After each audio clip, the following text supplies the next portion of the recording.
Kung ikaw ay solo parent, may tulong mula sa gobyerno. Ito ang step-by-step guide para ka makakuha ng solo parent assistance mula sa gobyerno. Watch this. Qualified ka kung ikaw ay nag-aalaga ng anak mag-isa dahil sa widowhood, separation, abandonment o pagiging single parent.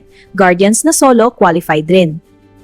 Una, valid government ID. Dapat malinaw ang pangalan at address. I-photocopy na rin para ready. So kung wala ka pang government ID, kumuha ka na para meron ka na pagkailanganin na.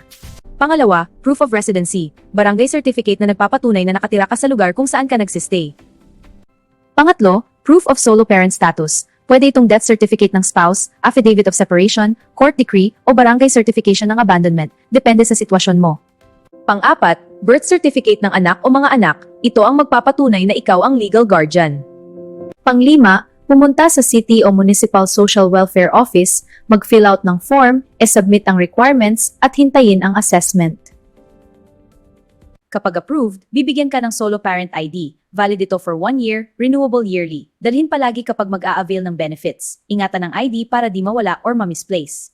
Benefits, educational assistance, medical aid, discounts sa baby essentials, flexible work schedules, at livelihood programs mula sa DSWD at LGU. Kung kumpleto ka na, apply na sa LGU para sa solo parent ID.